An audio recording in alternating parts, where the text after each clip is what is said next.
Good evening. Hi, everybody. Welcome to Let's Try This Again Yeah. on a Monday evening. Let's try this again. Let's try this again. So, if you were not with us yesterday, we actually started this yesterday, right? So we are here nightly until when? Saturday Yes. at 7 p.m. So every day this week, you can join us in the evening at 7 o'clock p.m. Eastern time. We will be sharing with you for about 40 minutes or so on different topics. And of course, we are talking about let's try this again because relationships sometimes need a reboot. They certainly feel like they do. Yeah, I know I want to reboot Hey, on some stuff. I know that's right. Okay. So last night, if you were not here with us, that's okay. You can go back and watch it on the church's Troy SDA Church YouTube channel. So make sure you go back there and you subscribe. Don't just watch, subscribe, and you can share it with people. You can send it to them. You can even tell them to come join us tonight. And as we have been going on, we're also picking up momentum because we want to actually hear from you guys. So you should be able to make comments, right? Yes. I believe you're able to make comments. Mm-hmm. We're still getting the hang of some things, but Yes. by God's grace, we'll be sailing along by the time Saturday comes. We won't want to stop because we'll be so good at doing what we're doing. Hopefully that's the goal. But yeah, we certainly want to hear from you. Yes. We want you to ask questions. We want you to make comments as much as you can. Yes. And we're also going to have a question and answer period. I think that's probably going to be on Saturday night, right? Yes. So even if you aren't able to make each night, although we hope you are, you can ask questions. All right. And we're going to do our best to answer those questions on Saturday, not because we're experts or we have all the answers, but hey, we're going to attempt to do our best to try to, figure things out. And we actually have some people joining us this week, don't we? Yes, we do have a couple of special guests that are going to be joining us. Yeah. One is going to be joining us to talk about mental health and addiction and how those things can affect people that we're in relationships with. And the other guest, we don't quite know yet what we're going to talk about, but it's going to be good. We may talk about some shame, some different things like that and how they affect relationships. Yeah. But Tamara, why don't you give us a quick just overview of what we talked about for our friends who were here last night and for those who maybe are joining us for the first time? Yes. So last night we were talking about being self-aware. And of course, many of us believe that we are, but we found out statistically, there was a study that was done with 5,000 people. And in that study, it discovered that 10 to 15% of people actually are not. Well, right? Actually, no. Only 10 to 15. Or only 10 to 15%. Only 10 to 15% of people are self-aware. Are self-aware. Yeah. And so that was very interesting. We also found out that there were two different types, right, of self-awareness. Who knew, right? Right. There was the internal self-awareness and the external self-awareness. All right. And then we talked about how that fits into the experience of power, right? How experience and power play a part in self-awareness. Right. Those who have power tend to be less self-aware. And I was thinking about this yesterday. For me as a parent, in my position as a parent in my home, I have the power, so to speak. And as a result of that, I am less aware of how my children see me than I am of how I see my children and what my goals are, what my vision is for the way I want my home to operate, so forth and so on. And I thought about how in a lot of homes, this is the tension that plays itself out. Yeah. Because as our children become adults, then children begin to reflect on how they seen their parents. Yeah. And their parents are like, who are you talking about? That wasn't me. No, I never did that. Right. And Tamara, you and I have talked about this. In fact, we were talking about it just the other week. Yeah. And that is that our children cannot see the intentions of their parents. Yeah. Right? Yeah. So I may have all these great intentions for raising my children, but the fact of the matter is that my children don't see those and they don't hear those necessarily through the way that I parent. And that's really a powerful thing because I think for any maybe most parents, I've been there, maybe you've been there, where you see yourself, where you think you see yourself, and you know your motives and your intentions. And so you expect that the people in your life should know. How many of us have heard that, right? Mm-hmm. You should know better than to think that I would, Mm-hmm. right? You know what I meant. And we make a huge mistake in believing as parents that our children who actually are living an abstract life, right? Meaning they are our children. They're not us. Right. And so how could they possibly know what our intentions are? How could they possibly fully understand, right? Yeah. The other part of that is the conversation that I've had with myself about not only my children, but the other relationships I'm in. That conversation is so real, so poignant that it almost seems like, well, wait a minute, didn't we talk about this before? Yeah. No, you didn't talk about it with someone else. You had the conversation with yourself. I had the conversation with myself, and it seems so real that it must have taken place as an external conversation, but no, it was just in my head. That's powerful that we could actually have those experiences, right? That we really believe we've actually interacted with people on a certain level. Mm-hmm. And we actually really have not. And that can create conflict. We're going to talk about that. We're going to go there. Okay. Yeah. So power, those who have power, yes, as well as those who have experience, the richer and more diversified our experiences, the less we tend to doubt ourselves, the more we tend to depend on our experiences and what they have been. But if I am dependent on my experiences, then I'm not listening to you. Wow. I'm not taking your input because I know better. I know better. And it also sounds to me like there's a certain level of community that is required in order for us to be self-aware. Mm-hmm. Yeah, that's the external portion of it. Yeah. So while some people may be strong on internal self-awareness, I know what I think, or how I feel, or how I feel, maybe. Yeah. You know, I'm very much in tune with that. But I don't know how the people around me see me. Ooh, I so don't how know I show up. How I show up in relationships. I had a very interesting experience with that recently, and it was an experience that helped me to mature, and it actually kind of forced me to do something, which is to be self-reflective in how I speak and how I talk and my tone, and all those things like that. I don't know if you've been there, and maybe someone has shared with you like, man, when you spoke to me this way, it sounded this way. You're just like, wow, I didn't know I show up that way. Right. But that takes a lot of humility. And it takes prayer, right? Yes. We're going to get more into that later. Also, when we talked about self-awareness, we talked about the importance of not just why, but what. Yes. What? So a lot of times we ask the why question. Yeah. Why do I feel this way? But what we discussed a little bit last night is why is not a question that needs to be completely disregarded, but a better question is what? Yeah. What? Yeah. So what happens? So let's say, for instance, that there is, or I think this is the example I used yesterday. I have a review on my job, and my review comes up kind of bad, and man, why did I get a bad review? Like, why does this person always seem to give me a bad review? And I go down that rabbit hole instead of asking, what can I do to improve? What things did I do that were obvious to my employer that caused me to get, negative marks? Yeah. So once we begin to ask those what questions, they can lead us to be more self-aware and actually to take more positive steps.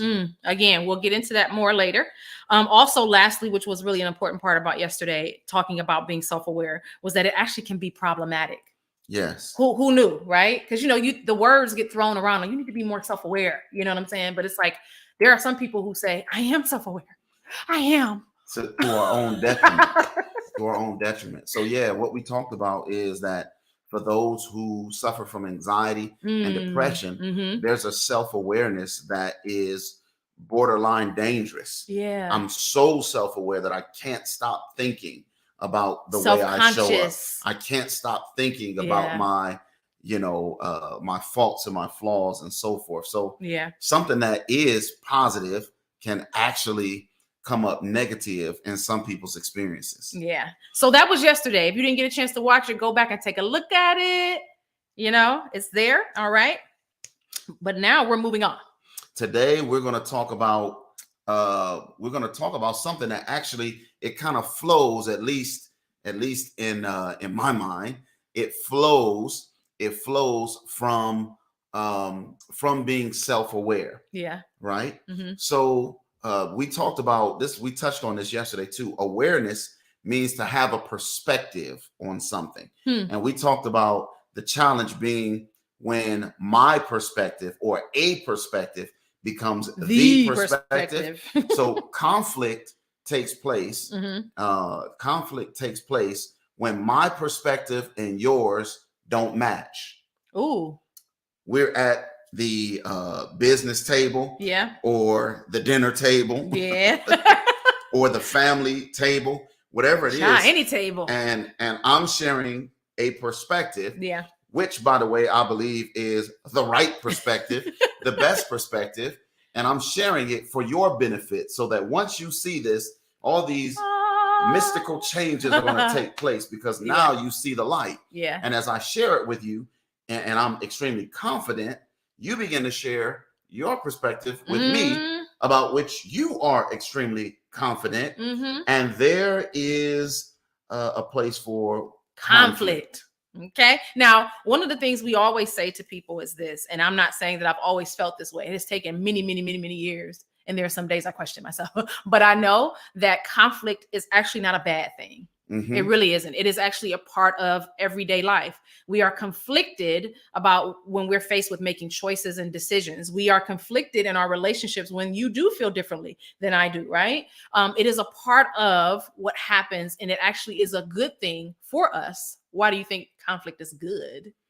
It's because it helps us in terms of, or it can help us. It can. It can help us. See, if I run away from conflict and I avoid it like the plague, then I can't benefit from it. But conflict can be a good thing. It can help us with having a different perspective. Okay. Right? Okay. So my self-awareness can interact with your self-awareness, and it can broaden my perspective, not only on a particular incident or a particular project, but both of our awareness can be broadened about ourselves. So it's true that when you have conflict and you're self-aware, and these self-awarenesses, as you said, come together and they collide, it can broaden. So that sounds to me like we don't always have to agree.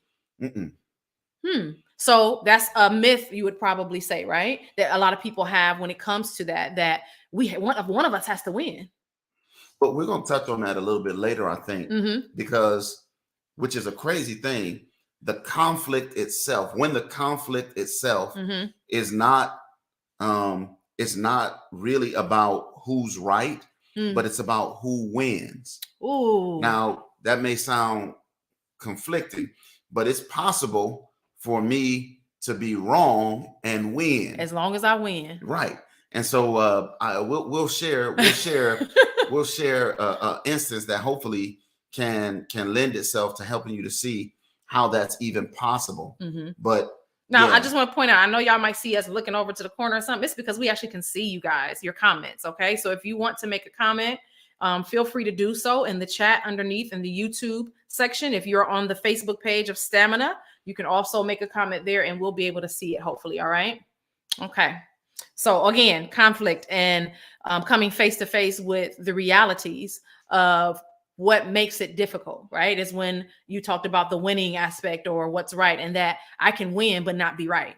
Yeah. I can win but not be truthful, right? And that's kind of dangerous, you know? Yeah, by the way, it's difficult to be a part of a team if you want to win and be right all the time.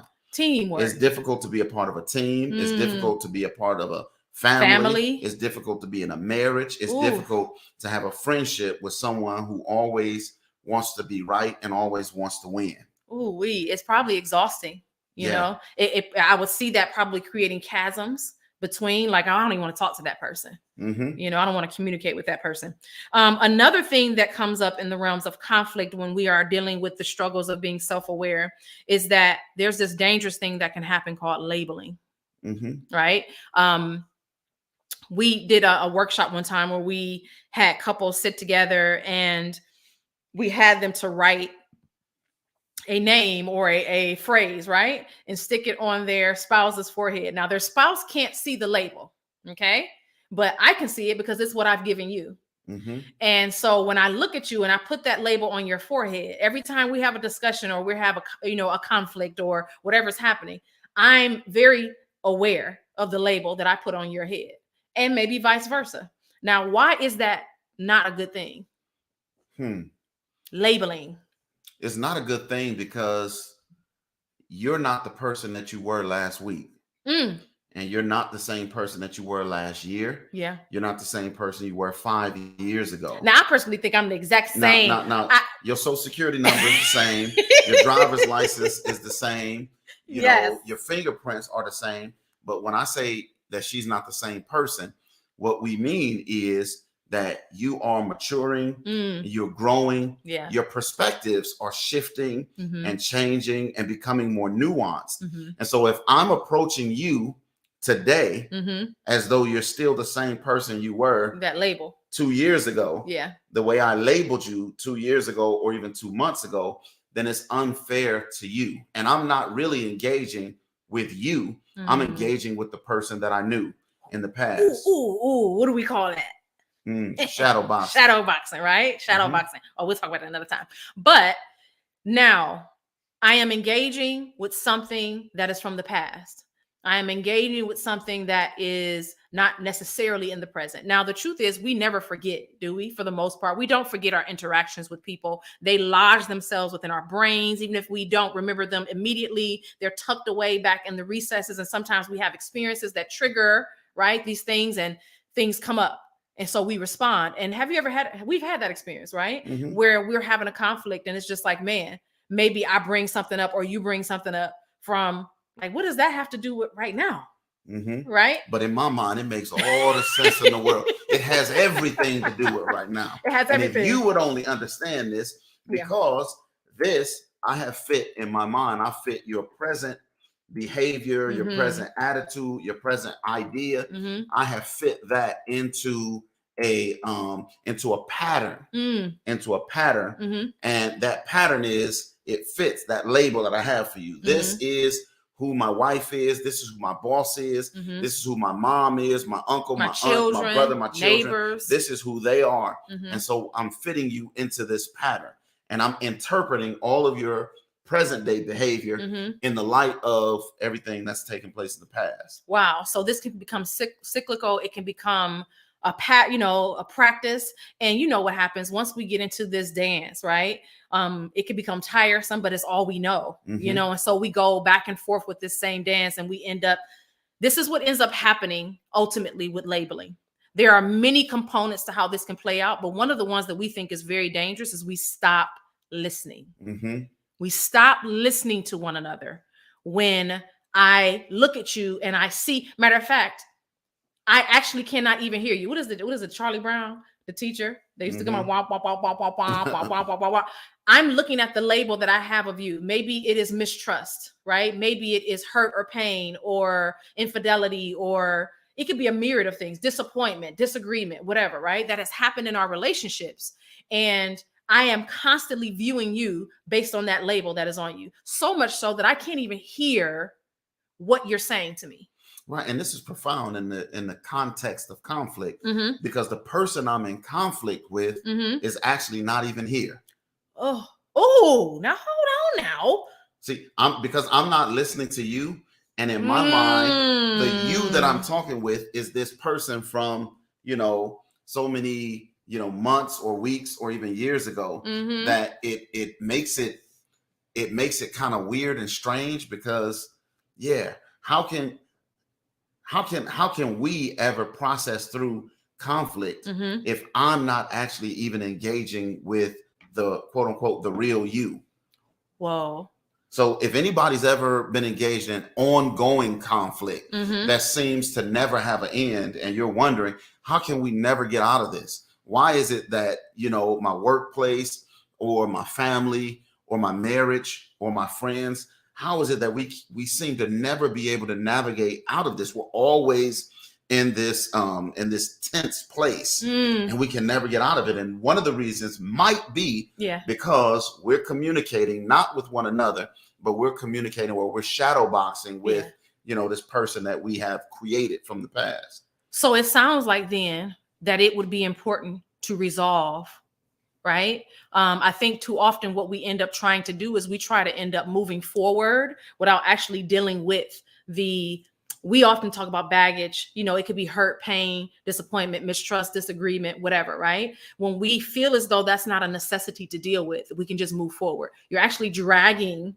those old things with you, and it's only waiting for the opportune time to show up, or actually the most unopportune time, right?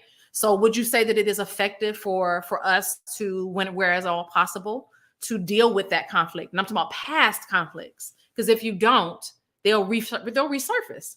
Yeah, and they will cause bitterness and resentment and whatnot. The Bible says that we should be slow to speak. Slow and sweet. No. Slow to speak. Yeah. Right. But we should be swift to listen. Right. And to actually hear what the other person is saying, and not just hear what they're saying, but hear who they are, so that we can engage who they are. Yeah. Not who we've created them or labeled them to be. Now, the truth about the whole conflict thing and listening, some of us have created these systems for ourselves, right? And no matter how dysfunctional they may be, it's what we're used to operating in, right? And so what would you say about a person or people who are dealing with something that seems to just be so natural that they actually enjoy the conflict? And they don't label it as conflict. They maybe call it, what would you say? Yeah, it's just normal. Yeah. It's just I'm normal. helping. This is that you need me to be here to help because there's a problem. And, Yeah, so there are some as interesting as this may sound, there are some relationships that we're in and we have a system going. So for instance, you and I work side by side, and you don't do the best job, but I pick up for your slack, and I do my job, and I do 80% of your job as well. I'll never complain. I'll never complain, and I'll never try to get you demoted or even necessarily encourage you to do better, because you're giving 20% actually makes me feel better about myself. So I feel more successful because I'm doing my job and yours. The crazy thing is the conflict comes in at a unique time, and that this is it. When you become a better person, I actually have conflict with you because I need you to be this person who's only, giving 20% and I'm covering the 80%, because that makes me feel better about myself. So you becoming better actually is a point of conflict. This happens not only in the workplace, it also happens in marriage relationships. It also happens in those who have people who are who deal with alcohol and drug addiction. Yeah, it's labeled codependency. Okay, so I need you to be broken in order for me to feel whatever it is. In order for me to feel good about fixing you or helping you. But when you get healthy, I got a problem. I don't like that. Yeah. I'm not. It's not a good thing for you to be better. Yeah. Because now who am I going to fix? Right. So this relationship doesn't work anymore. Man, that I see how that can play out in a lot of different areas of life. I think about work environments, right? Work environments where there seems to just always be a constant conflict. You know what I'm saying? And that there are some work environments who thrive. Now, I use that loosely because you're actually not thriving like that. But maybe, do any of you recognize something like that? Like you work someplace and it's just like, man, this place is toxic. You know what I'm saying? Like everybody's complaining, or there's always something negative or something bad. And it's like, man, nothing goes right unless we're complaining or talking about something or someone, you know? And oftentimes maybe what might happen in those situations is, like you said, if we keep this toxicity going, it prevents people from seeing maybe I actually really don't know what I'm doing, or maybe at least I don't feel like I'm as good as I could be. And so if I don't allow people to see that, and I talk about other people, or I complain about, everything else, then it'll keep the eyes off of what maybe I might be feeling or thinking about myself. Yeah. Oh man, it's a crazy experience, but I think it's one that many of us are actually living in. Mm-hmm. We're living in. I see a comment that was made. There seems to be a fine line between labeling. There seems to be a fine line between labeling and tailoring a message for your audience. I think there's a bit of a difference, because we can tailor a message for our audience, to the comment based on who we believe the audience to be. But the labeling that we're talking about, and let me just say that most times the audience that we're coming to present to, they've requested for us to come and tailor a message, right? A message is something that I think is quite different than, we're coming to this place and we're having a conflict. You know what I'm saying? So So this labeling is something that takes place within the context of a relationship, either with a smaller group or individuals. And this is who I believe these individuals to be. But I think there probably is some cross-pollination, if you will, from that.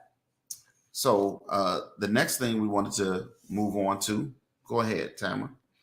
We are going to move on to crisis and critique in relationships. But I'm sorry, I just gave you and told you that. But before that, we want to ask you guys a question. Oh yeah. And the question, can you go ahead and read that for us, Tamara? Right here, right? Yes. Do you have the ability, knowledge, or skill, right, to communicate and get what you need? Again, do you have the ability, knowledge, and skill to communicate and get what you need from another person or individual? For example, the love you need, the cooperation you need, the respect you need, or whatever has you, in that particular capacity. So we want, if you have the ability, if you're on YouTube or Facebook and you can actually make a comment, just say yes or no. And if you feel like you do, how do you normally communicate and get what you need from your loved one or from the people at your job or what have you, Yeah, and this is a fascinating question, because I know somebody is listening and they're like, well, why should I have to tell people that I'm in a relationship if I need love? I mean, why should I have to say that? You should know already. Right. I mean, if we're in relationship, there are certain things that they should already know. Intrinsically, this is a part of the relationship. They should be aware of it. They should know it. So what do you think? Do you have the ability, knowledge, or skill to communicate and get what you need, be it respect, cooperation, love, etc.? Yes. So again, talking about conflict in relationships. And I think it was important that we wanted to bring up how this can happen, particularly in relationships, being parents, even a job or at your school, right? At their best, when they're adults, your children, right? Sometimes our children can end up in crisis. Would you agree? I know I've been someone's child who's been in crisis, And when you are used to being in a role, when we talked earlier about power, right? You talked about that, how self-awareness there's some power and, some dynamics of experience. And so you see yourself as the one who has experience. You see yourself as the one who has had power over this little life, right? But this little life is growing and it is maturing over time. And it can become a source of conflict when that little life is no longer looking to you for all of its answers, to direct them in every single aspect of their life, And so you find yourself in a challenging situation where you're in conflict, You're in conflict. As we were talking about this, I found it fascinating that, and these are some unhealthy things we're talking about now. That's not all we're going to talk about, but these are some unhealthy things. I found it fascinating that that there are some parents who actually would rather their adult children were in crisis.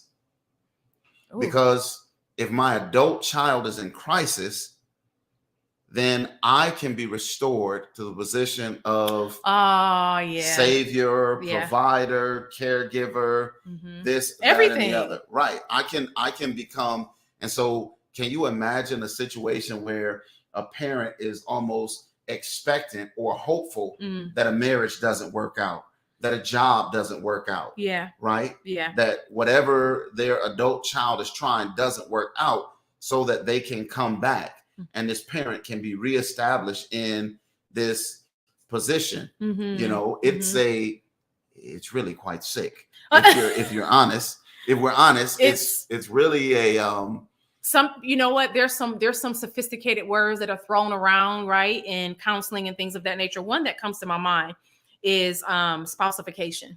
Right. Sometimes we enter into conflict because that child becomes the confidant, right, or the spouse that I wish I had, whether it's a young man or a young woman, right? Because I pour into them and I tell them everything, and they're giving me back the love and the, you know what I'm saying, all of those things that I feel like I should have been getting from whether the spouse that I either never had or the one I have, but that's not giving it to me. And so we can develop these.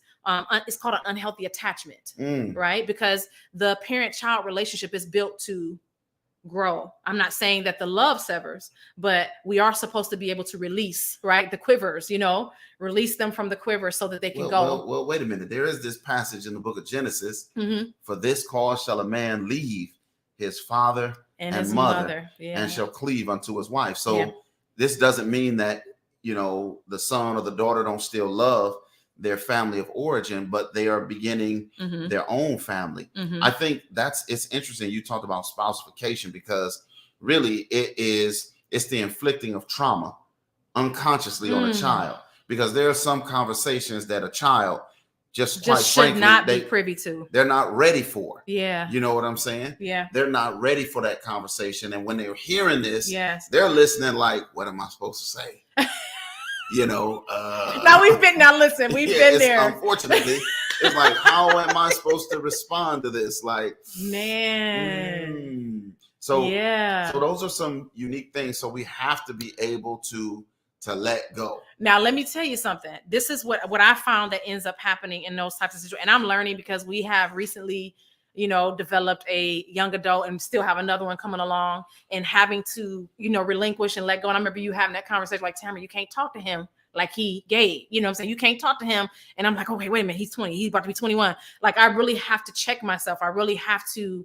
So it's not easy, let me say this. For some, it's easier than others, and yet at the same time, you realize that it is a necessity in order for them to be able to. Now, this is the thing. When you don't allow it, either one or two things are the repercussions of this. What do you think those two things are? I don't know. You tell me. One is they stay forever or too long. You know what I'm saying? And you get mad and bitter and resentful, and you start complaining, and you create this conflict, right? Or they run from you because you won't let go, right? They run from you. So we find ourselves in this battle, and I personally feel like it takes the almighty hand of God to give you wisdom as a parent, to know when, right? And the what and the how and the why of that. Because if you don't, there can be this long-standing conflict. Yeah. So we want to jump, and thank you all for commenting. Yes. Yeah. Sister Kiana and Sister Vivian. We see you. Hey, yes. Hey. It's very true to your point, Sister Jordan, that, if we want, the person we're in relationship with, if we want them to be able to have a broadened perspective, then it is important for us to be able to share. Yeah. To share with them. Look, these are the things that I need from you. Yeah. But again, so many people don't do that because our expectation is that, they should know. They should know already. And I wouldn't even say is that we always go to that default. I think sometimes we really don't even know how to express to people, right? This is true. We don't. And we're going to talk more about that tomorrow, because tomorrow we're going to be talking about what? Communication. So look, it's a vulnerable thing for you to tell someone that you work with, someone that you're married to. It's a vulnerable thing for you to say, hey, I need this from you. Woo! How do you feel about that? How do y'all feel about telling somebody that you need? Do you like it? Yes or no? See it in the comments, okay? Yes or no? All right. So we were talking about labeling and the dangers of that, and it stops us from being able to listen and to rightly hear, right? Let's see here. We want to jump to some steps Mm-hmm. before we let you go this evening. Mm-hmm. Some steps to help as we are processing through conflict. What's one of the first steps that can help, Tamara? Take ownership.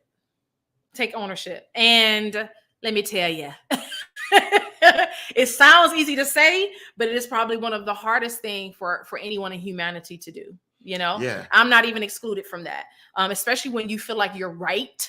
Ooh-wee. Right. When you just know what you know that you know, and they should know what you know that you know that they know that you know. Okay.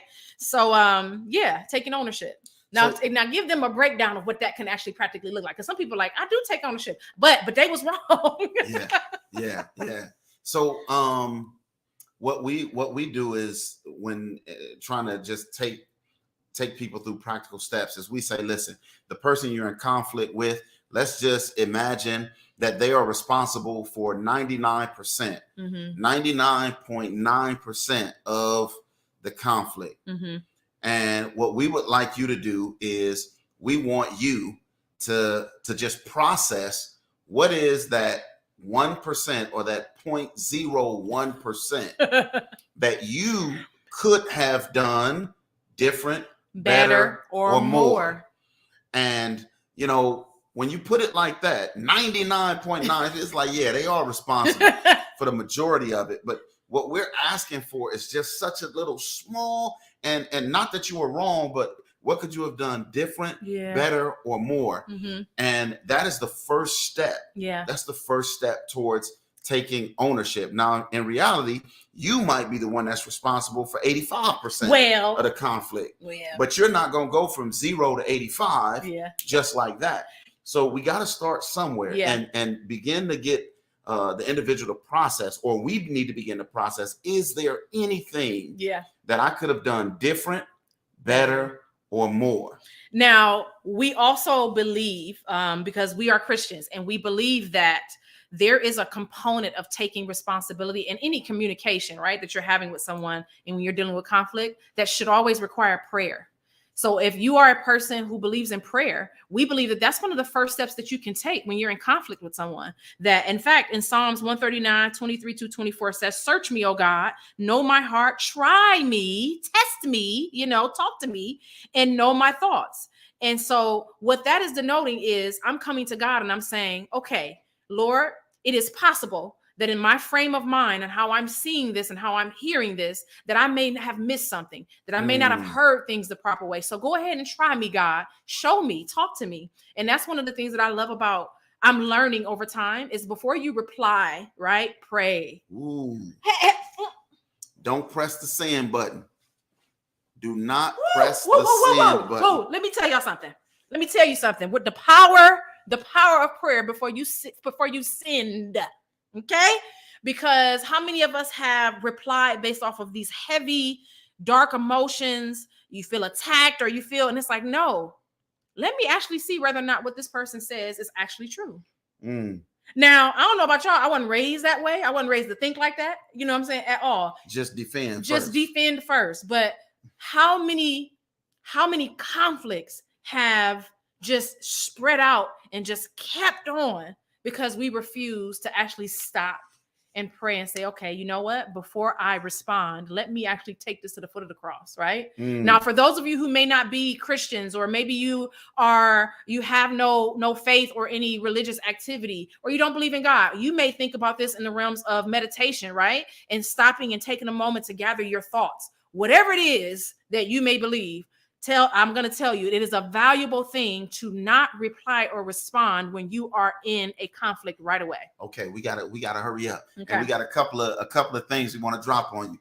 Here's another one. Here's another one. When it comes to settling conflict, let's remember, for those, this is especially for those who are conscious or aware or are in relationship, not just with people, but in relationship with God. Listen to this. the vocabulary that God uses is people. Oh. So you mentioned the importance of prayer and what have you. And a lot of times we're praying and we want God to just speak to us and just open the heavens, or send the ravens, or make a donkey talk, or whatever the case may be. And in reality, God's vocabulary, it includes other human beings. Yes. So God will answer our prayers. Yes. He will speak to us yes. and show us the nature of our conflict, the part we have to play, as well as the part that others have to play. But he does that. And what he uses as his alphabet, so to speak, is he uses other people. I'm going to tell you, you can't get away from it. You can try. Sometimes when we're in conflict with people, we just say, man, you know what? I'm going to separate myself. I am going, trust me. So I've been there. Like, you know what? I ain't communicating with this person ever again. They're sick. They got a problem. I'm done with it. But however, humility is, you know what? God, I know that you use people. You put us in community for a reason. I am not the best. I don't understand, or I'm not the best judge of myself. So therefore I need to be willing to hear, right, the critiques or the input from the other people you put in my life. So the vocabulary of God is people. Have mercy. Yeah. Now let me, we want to share this quotation with you. Let me, there we go.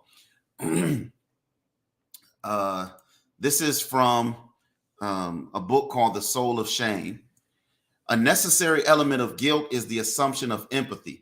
In order for me to feel guilt, I must in some way simultaneously feel the pain I have caused for another. In this sense, guilt tends to draw my attention to another and is often accompanied by a desire to resolve the problem by being closer to him or her. So when I've done something or said something and your facial expression changes, or the facial expression of my children changes, or my parents or my siblings, I'm like, hey, what happened? Is it something I said or something that I've done? And I want to draw close to you so that I can tear down whatever walls or bridges or whatever have been built. So guilt has this element of empathy, the author suggests. But listen to what he goes on to say. Admitting a wrongdoing, seeking and being offered forgiveness, right? Shame, on the other hand, separates me from others as my awareness of what I feel is virtually consumed with my own internal sensations. Furthermore, they are related, that is shame and guilt, and that I will sense shame in addition to the guilt I feel when I do something wrong. Hence, in one sense, guilt stands on shame's shoulders. Again, the book, The Soul of Shame by Dr. Kurt Thompson. Man, this is it's a profound thing. And what it suggests to our friends and to us is that one of the underlying things that deals with unresolved conflict or ongoing conflict, again, we stated this earlier, is not who's right or wrong, but it's actually the shame that exists underneath. So guilt will say, hey, look, let's talk about this. What's going on? Did I do anything wrong? How did I offend you? Shame, on the other hand, says, let's keep our distance because I don't want you to see that I am flawed. I don't want you to see that I am undone. Right? So I fear that you will actually see, this is what shame does. I fear that you will actually see the worst things that I believe to be true about myself. It's crazy. I'm looking at this comment. I think Vivian wrote, she said, I can see it. You don't have to click on it. Don't speak in anger, but after you reflect after you reflect and you're calm. I actually had an experience like that with someone recently where we were having, we were in a room and we were having a discussion. And man, when I tell you I was frustrated, exasperated, all of the edits that you can think of, and I found myself and I was loud and I was just getting frustrated and it came through my tone. And it was later in reflecting, one, the person bringing it to my attention, and two, even praying and saying, okay, God, what could I have done differently? You know what I'm saying? And I look back on it and I was like, man, you know what? When you find yourself in those situations, remove yourself before you allow yourself to actually go there. If you sense that it's even a possibility that it can go, there's nothing wrong with saying, man, you know what? let me go ahead and let's either postpone this, right? Or let's do this at a different time. Let me go ahead and spend some time in prayer, or just, man, look, they say don't ever do those types of things when you're hungry, when you're tired. You got to be self-aware, right? And so that's so true. Talking about conflict, right? So, I want to go ahead. Oh man, I know we only got a few more minutes left, but I want to talk about some biblical examples. And the reason why we love using biblical examples, in fact, too. Let's close on this one. Let's close on this one right here. I love using biblical examples because I really feel like there are examples in scripture that literally apply to everyday life. There is nothing that we go through that is not addressed, and conflict is definitely addressed scripturally. And we want to talk to you about something that takes place in 2 Chronicles 35. What is that? So the king was Josiah. He was the king of Judah. Pharaoh Necho was coming down, and he was going to a battle, not with Judah, but with another nation.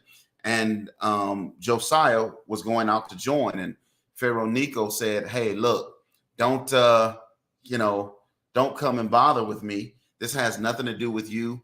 Your God, in fact, has sent me to go and to handle this business over here." And Josiah's response, because we've been talking about God's vocabulary, his alphabet is actually other human beings. Yeah. Josiah's response was, if God wanted to speak to me, he would most certainly not speak to me through you. After all, you worship another God or other gods. I consider you to be a pagan. And there are plenty of prophets that are running around out here in Judah. So why would God choose to speak to me through you? Josiah, who was considered in the biblical narrative to be a good king, he made a fatal mistake in the fact that he forgot that the same God who was able to speak through prophets could also speak through kings. In fact, he could speak through anyone that he wanted to.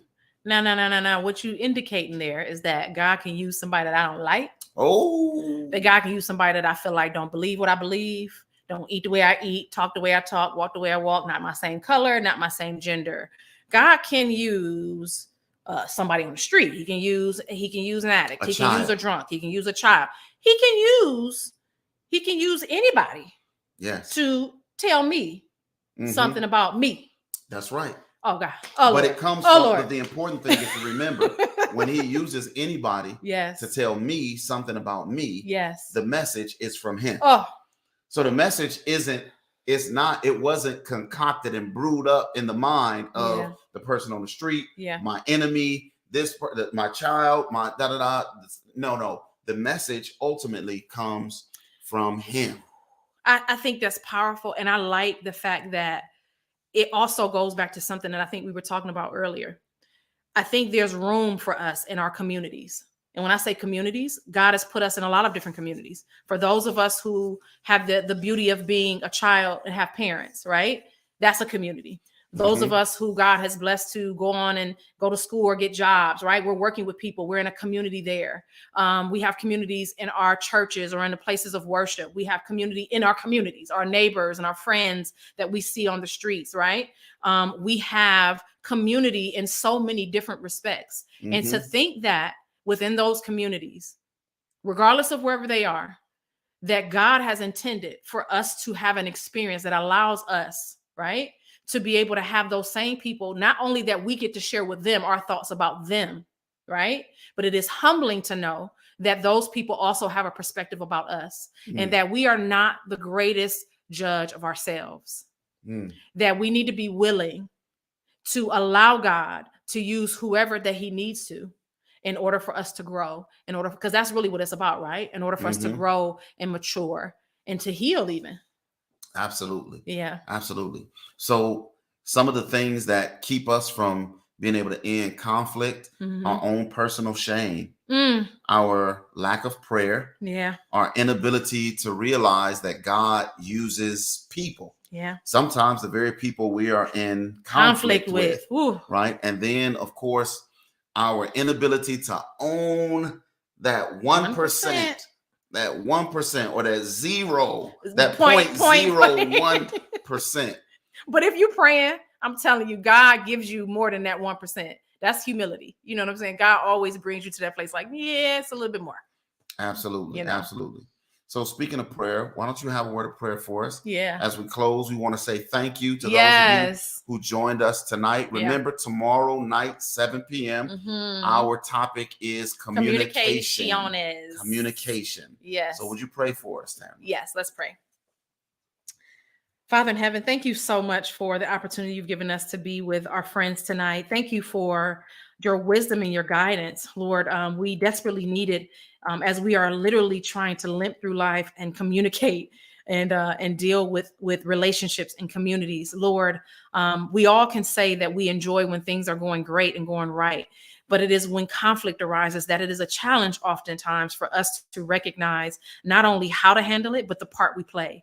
I ask that you would give us all wisdom, give us humility, Lord. Help us to know that we don't have to deal with it alone, that you are available and that we can pray to you for the help we need. I pray, Father, that tonight, anyone who is watching and bearing any burdens or any conflicts in their lives, I pray that they walk away with something good, something that is useful, a tool that they can go back and self-reflect.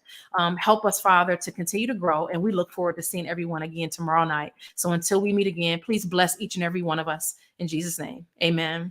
Amen. Amen. All right. So remember to join us bless. tomorrow. Remember to share. You can like this.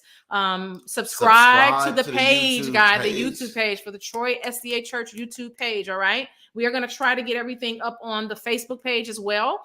So we're slowly building that and getting that up. But for right now, we will see you guys soon. Thank you guys for joining us. Thanks for your questions and comments. God bless.